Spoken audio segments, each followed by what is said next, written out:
इस कथा को सुनना। कहते हैं श्राद्ध पक्ष में ये कथा अगर सुन ली जाती है, हमारे पितरों को जब सुनाई जाती है तो हमारे पितर संतुष्ट होकर आशीर्वाद प्रदान करते हैं। ये वो आप लोगों को स्मरण होगा, दो भाई हैं सगे। जेठा की पत्नी बड़ी तेज थी, उसने पूर्वजों का पूरा धन अपने पास में रख लिया। श्राद्ध पक्ष में जेठा और मठा की कथा का स्मरण होना चाहिए, पितृदोष से मुक्ति होती है। जेठा की पत्नी बड़ी तेज थी, अपने पूर्वजों का धन पूरा रख लिया। एक दिन जेठा की पत्नी ने जेठा से कहा, मठा की पत्नी बड़ी तेज थी और मठा की पत्नी ने सब कुछ अपने पास में रख लिया। एक दिन मठा की पत्नी ने अपने पति मठा से कहा, सुनो स्वामी, एक काम करो। मठा ने पूछा, क्या? अब तुम्हारे भाई का तो कोई रोल रहा नहीं है, सब कुछ अपने पास आ गया है, क्यों फालतू का खर्चा करते हो, उसको घर में रखते हो, अलग करो। मठा ने आज जेठा को बुलाया, जेठा सुनो, अब हम तुम्हारे साथ नहीं रहना चाहते, जाओ। वही वाली बात आ गई, देख लिया संसार हमने, सब मतलब के यार हमने देख लिया। तुम देते रहोगे, दुनिया को अच्छे लगोगे, देना बंद कर दोगे, दुनिया के लोगों में बुरे हो जाओगे। कोई तुम्हारे यहां मांगने आया, भैया देना 10,000, तुमने निकाल कर दे दिया, जी बहुत जोरदार, काका जी बहुत जोरदार। और दूसरी बार मांगने आया और तुमने नहीं दिया, फिर तो फोन आना ही बंद। सब मतलब के यार हमने देख लिया, देख लिया, कौन पूछे। मठा ने हटा दिया जेठा को, जेठा चले गया। जेठा ने कहा, भैया कुछ प्रॉपर्टी का हिस्सा तो दो। काय की प्रॉपर्टी? तूने माँ बाप की सेवा करी? भैया सेवा तुम्हें नहीं करी ना, कौन ने करी? दो भाई का हिस्सा तो होना चाहिए। नहीं दिया, धक्का मार कर निकाल दिया। एक बात अपनी जिंदगी में याद रखना, जमीन और जायदाद दुनिया के लोग, रिश्तेदार आपकी कब्जा कर कर रख सकते हैं। दुनिया के लोग आपका धन चुरा सकते हैं, दुनिया के लोग तुम्हारी दौलत चुरा सकते हैं, पर तुम्हारा भाग्य नहीं चुरा सकते। उस पर विश्वास रखना, उस पर विश्वास रखना, उस पर भरोसा रखना। ले ले जमीन, ले ले तो कितना लेगा, कितनी रजिस्ट्री कराएगा, कितना पैसा इकट्ठा करेगा, कर ले, ले जा। भाग्य ले जा सकता है, किस्मत ले जा सकता है? नहीं। उस पर विश्वास रखना कि ये ले गया, ले जान दो, पर तू है ना मेरे साथ। बहुत क्या करेगा ये? रख लिया मठा ने, जेठा को नहीं दिया। जेठा की पत्नी रोती हुई कहती है, स्वामी चलो। छोटा सा झोपड़ा, 2 आम का पेड़ था, एक आम के पेड़ से एक आम का पेड़ पे एक बांस बांधा, उसके दूसरी 2 लकड़ियां लगा के उस आम के बीच में दोनों झोपड़ा बनाकर रहने लगे। पितृपक्ष आ गया, श्राद्ध आ गया। मठा की पत्नी ने बोला, सुनो, हमारे रिश्तेदार तो हमारे आना ही छोड़ दिए। रिश्तेदार आना कब छोड़ते हैं? जब तुम्हारे भीतर अहंकार बहुत बढ़ जाता है। जरा जरा सी बात में मैंने वो प्रॉपर्टी खरीद ली, मैंने हाथ का ब्रेसलेट खरीद लिया, महारा छोरा तो इतना कमाए, महारा तो दुकान ऐसी चले। रिश्तेदार तुम्हारा बखान सुनने थोड़ी ना आए, रिश्तेदार तो तुमसे मिलने के लिए आए। दिल से मिलो, ये बखान दूसरी जगह करना। फिर अगर कहीं का बखान कर दे, वही वाली बात आ गई, हमने तो इतना मकान, हमारा ऐसा मकान, चीटी कह दे मेरे तेरे मकान में खूब घूमूंगे, तू मेरे मकान में घूम के बता। फिर वही वाली बात आ गई कि नहीं आ गई? तो घूम के बता दो फिर उस मकान में।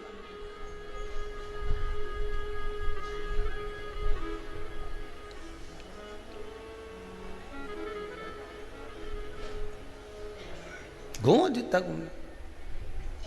अब मठा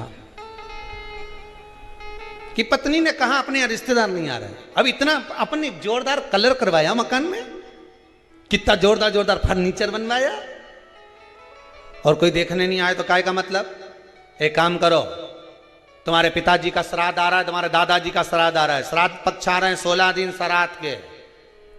एक दिन ऐसा कर लो, सारे रिश्तेदारों को बुला लो श्राद्ध में, पंडित जी के भी बुला लो। और सुनो, अपन श्राद्ध करते हैं, सारा रिश्तेदार आएगा तो अपना मकान देख के तो जाएगा। श्राद्ध करा, ठीक है, खीर बनवाई, पूड़ी बनवाई, सब बनवाया।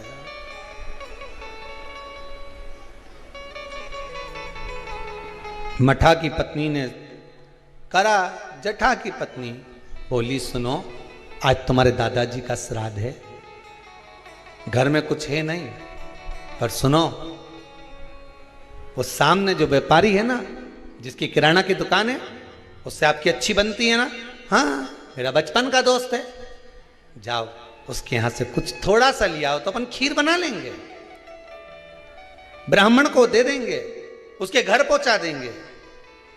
ब्राह्मण नहीं लेगा, नहीं आएगा तो गाय को दे देंगे, स्वान को दे देंगे। जाओ, वहां गया, सब मतलब के यार सबको।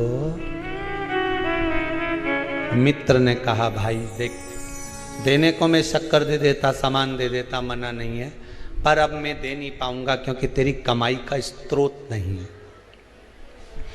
बैंक भी लोन उसी को देती है जिसकी फाइल में कमाई का स्रोत दिखता है। सही है कि गलत है? लोन लेने वाले जानते हैं, तुम्हारी कमाई देखेगी पहले बैंक, वहां से कितना आ रहा है, कमाई कितनी हो रही है, सर्विस में कितना मिल रहा है, उसमें ये कटवा देगा। बैंक लोन तब देती है जब तुम्हारी कमाई का स्रोत दिखता है। दुनिया के लोग आपको जब तक देते हैं जब तक तुम्हारी कमाई का स्रोत दिखता है, पर महादेव तुम्हारी कमाई का स्रोत नहीं देखता, महादेव तुम्हारी भक्ति का स्रोत देखता है। तू भजन कितना करता है, महादेव तुम्हारी कमाई के स्रोत देखकर नहीं देगा, महादेव भजन देखकर देगा कि तू भजन कितना करता है। तो कितना शंकर की कथा सुनता है, शिव महापुराण पर कितना विश्वास है तेरे को, शिव महापुराण की कथा में जो शब्द निकलते हैं उस पर कितना विश्वास है, महादेव ये देखकर देगा।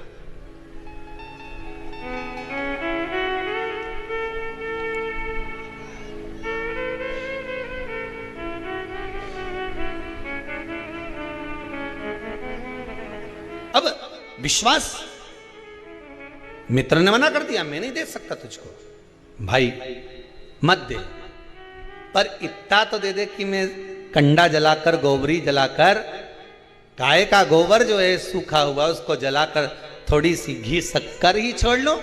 शक्कर नहीं दूंगा, महंगी है, इतना सा गुड़ दे दिया, इतना सा घी डाल के दे दिया, ले जा।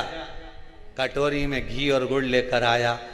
जठा की पत्नी ने कहा लाए कुछ खीर बनाना, खीर नहीं है, ये गुड़ शक्कर है, कोई गुड़ और घी है, कोई बात नहीं, मैं कंडा जलाकर धूप दे दूंगी, अभी घर में पोछा लगा लूँ, झाड़ू लगा लूँ, दरवाजा पे पानी छीट दूँ, थोड़ा सा चौक पोड़ दूँ दरवाजा पे, फूल रख दूँ दरवाजा पे, कर दिया। उधर पितृलोक से पित्र आए। सबसे पहले पित्र जो पुराना घर होता है वहीं जाते हैं, क्योंकि अंतिम संस्कार जिस घर से होता है पितृ सबसे पहले उसी स्थान पर पहुंचते हैं जो पुराना मकान हो, भले वो किराए का क्यों ना हो, सबसे पहले पितृ वहां पहुंचते हैं। पितृलोक से पित्र आए, दरवाजे पर पहुंच गए। जैसे ही सबसे पहले मठा के घर में गए तो क्या जाकर देखा कि वहां तो रिश्तेदार पूरी सब्जी खा रहे हैं, सारे के सारे रिश्तेदार चकाचक भोजन कर रहे, ना तो धूप छूटी, ना गाय का दिया, ना स्वान का दिया, क्योंकि इनको तो श्राद्ध केवल लोगों को दिखाने के लिए करी थी। वहां तो ना तो धूप छूटी, ना गाय का भोजन दिया, ना स्वान का भोजन, ना कौए का भोजन, ना ब्राह्मण भोजन दे दिया। पितृ भूखे, विचार करा क्या करें कि छोटा छोरा रे, हमारा पोता रे छोटा, पर उसके घर में कुछ भी नहीं है, क्या देगा वो, फिर भी चलो भूखे रहेंगे साल भर, पितृ पक्ष में अगर पितरों को भोजन नहीं मिलता, साल भर भूखे रहते हैं। दूसरे पितृ जो खाकर आते हैं, उनकी जो राल टपकती है, उनका जो कफ गिरता है, हमारे पितृ वो चाटते हैं। वो चाटते हैं तो बद्दुआ देते हैं कि मैं तब भरा पूरा छोड़ कर आया था, इतना देकर आया था, कम से कम आज मुझे कंडे पर घी और शक्कर ही छोड़ देते, गुड़ का ही भोग लगा देते, कम से कम मुझे राल चाटने को तो नहीं पड़ता। बद्दुआ देते हैं साल भर, इसलिए घर में सुख नहीं रहता, शांति नहीं रहती, पैसा नहीं टिकता, शुभ कार्य नहीं होता, बड़े दुखी होते हैं पितृ, बड़े दुखी। पितरों ने सोचा एक दरवाजे से नहीं मिला, दूसरे दरवाजे से कुछ खाकर चले जाऊं, ऊपर जाऊंगा तो लोग क्या कहेंगे। जठा के घर गया, पितृ दरवाजे पर पहुंचे, जठा की पत्नी ने कंडा जलाया था, गोबरी जलाई थी, जलाई रखी दरवाजा के पास में, भगवान से प्रार्थना कर कर गुड़ और घी छोड़ दिया, गुड़ घी छोड़ा, पितृ चले। 16 दिन तक पितृ पृथ्वी पर भ्रमण करते हैं।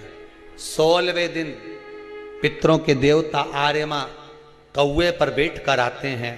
अमावस्या के दिन प्रदोष काल में शाम के समय आते हैं, पितरों को वापस बिठाते हैं, पितृलोक ले जाते हैं। जितने संसार के पितृ हैं सब अमावस्या के दिन शाम के समय पितृलोक जाते हैं।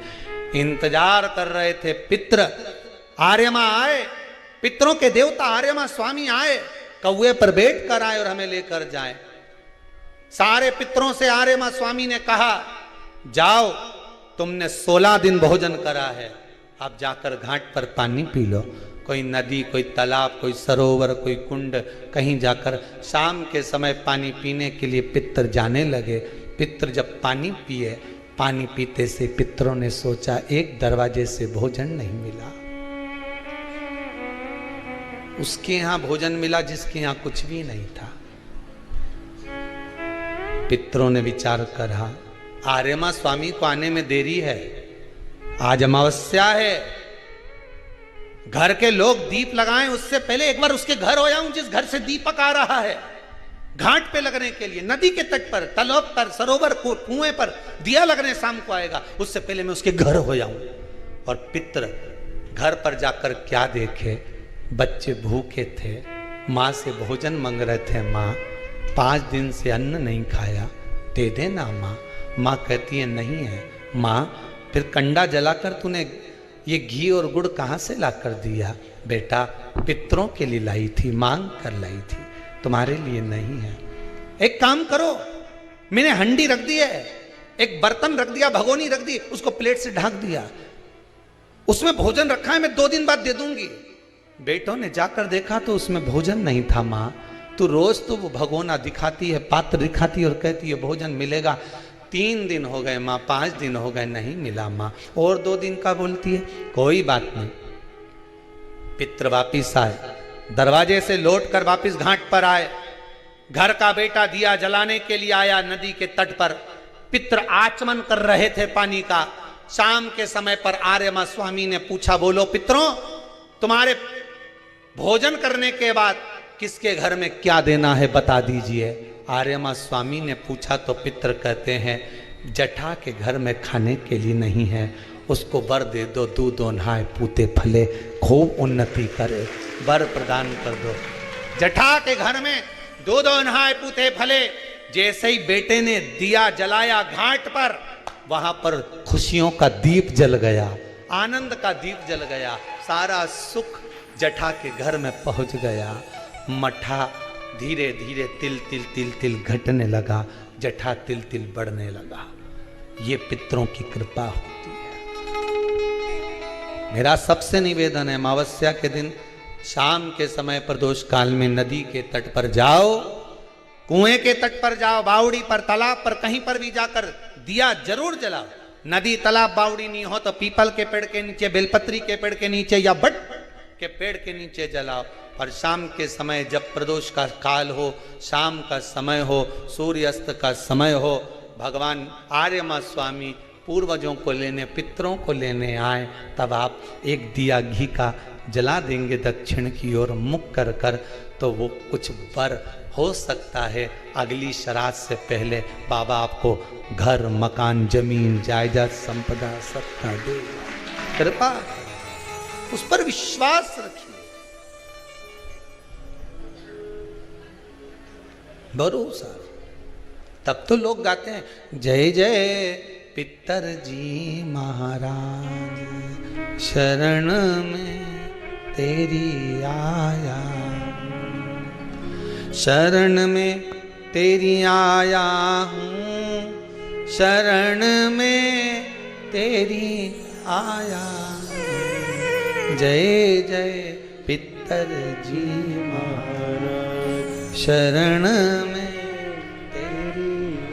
जटा और मठा की कथा कहती है, आप दिल से, मन से नहीं है ना कुछ देने के लिए, आप ब्राह्मण को भोजन कराने का भी नहीं है, आप गाय को नहीं दे सकते, कम से कम शाम को दिया तो लगा सकते हो, थोड़ा सा कंडा जलाकर घी शक्कर तो छोड़ सकते हो, थोड़ा सा भोग लगा सकते हो। श्राद्ध पक्ष में किया गया दान, श्राद्ध पक्ष में किया गया पुण्य, ये हजारों लोग जो लगे हुए हैं आजीवन भोजन भंडारे के सदस्य बन रहे हैं, श्राद्ध पक्ष में 1 रुपया भी अगर आप दान कर रहे हो, पुण्य कर रहे हो, सत्कर्म कर रहे हो, आपके द्वारा दिया गया धन अगर ब्राह्मण भोजन कर रहे हैं, भंडारे में लग रहा है, गौ माता में लग रहा, मंदिर में लग रहा है, जीवन की सार्थकता है तुम्हारी कि बाबा तुम पर कृपा करा हुआ है। ये उसकी उदारता, उसकी करुणा।